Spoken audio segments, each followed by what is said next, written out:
Terima kasih Pak. Yang pertama ya, kita ini kan sudah ganti beberapa orde ya, mulai orde lama, orde baru, orde reformasi, sering disebut dengan repot nasi, itu kan akhirnya lebih parah ya. Dan sekarang pasca reformasi. Kalau ditanya kenapa bisa melanggar gitu kan, padahal mereka meyakini atau menjalankan undang-undang. Kalau dalam konteks ekonomi sering tadi sampaikan Prof. Teki, sering mereka mengklaim menjalankan sistem ekonomi Pancasila. Nah, yang harus kita pahami, sebuah sistem atau sistem ekonomi, sistem politik atau yang lainnya, itu dia lahir dari ideologi. Nah, ketika kemudian ada pelanggaran, sebenarnya kan faktornya dua terjadi pelanggaran itu. Pertama, ketidakjelasan konsep. Karena tidak jelas konsep, mereka merasa tidak melanggar. Yang kedua memang nafsu atau sengaja gitu kan. Nah, kalau saya lihat dalam konteks sistem ekonomi Pancasila tadi, kenapa mereka melanggar? Karena memang saya melihat karena tadi sistem ekonomi itu harus lahir dari ideologi, dan saya melihat ideologi di dunia itu tadi ada tiga seperti yang sampaikan oleh Prof. Suteki. Ada sosial kapitalis, tokohnya Adam Smith. Ada Islam, ideologi Islam dibawa oleh Rasulullah. Ada sosialis, tokohnya Karl Marx. Nah, pertanyaannya itu Pancasila itu ideologi atau bukan? Nah, saya melihat Pancasila itu bukan ideologi. Maka akhirnya konsep dan aturannya itu enggak jelas. Maka pada zaman Soekarno, sistem ekonomi Pancasila itu ditafsirkan dengan sistem sosialis. Zaman Soeharto itu sistem kapitalis ya.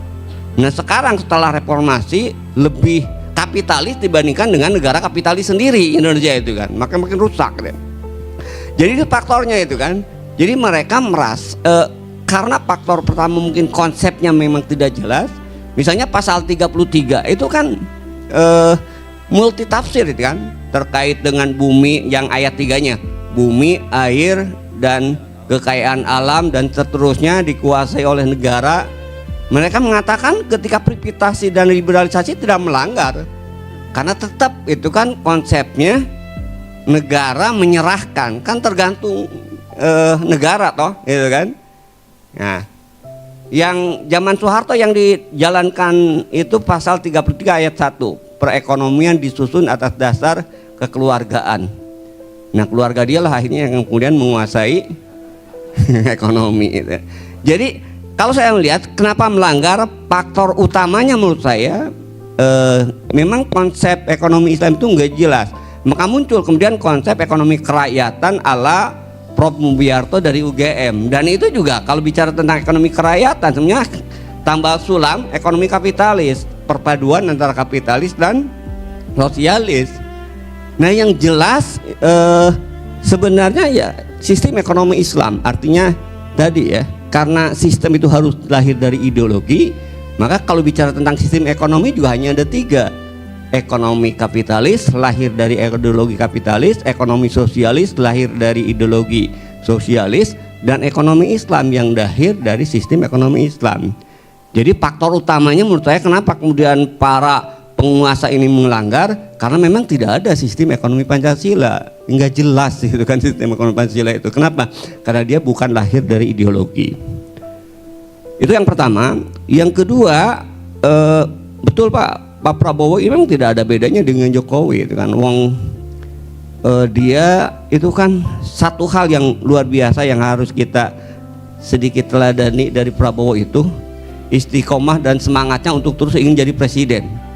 Dia tuh 4 kali nyalon loh gitu kan, jarang, nggak ada yang 4 kali nyalon, mulai 2004 ya, 2004, 2009, 2014, 2019, 2024. Nah, 2024 dia menang, dan itu setelah kolaborasi dengan ya Jokowi gitu kan.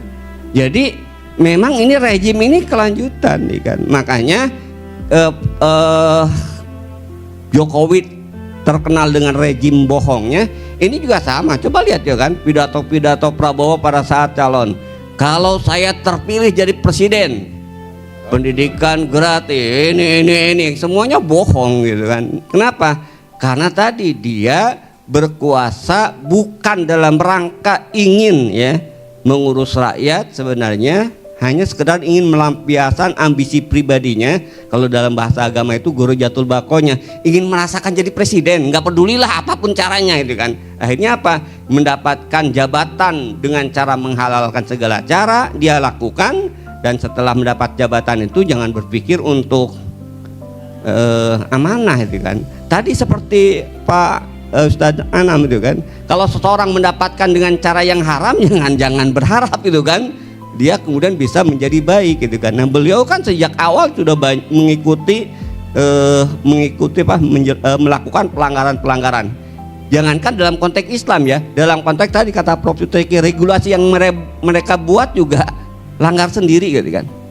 Nah jadi saya melihat memang itu ya, karena ya berkuasa bukan dalam rangka untuk mengurus ya. Karena itu kalau dalam Islam itu kan politik itu identik dengan riayah, mengurus rakyat.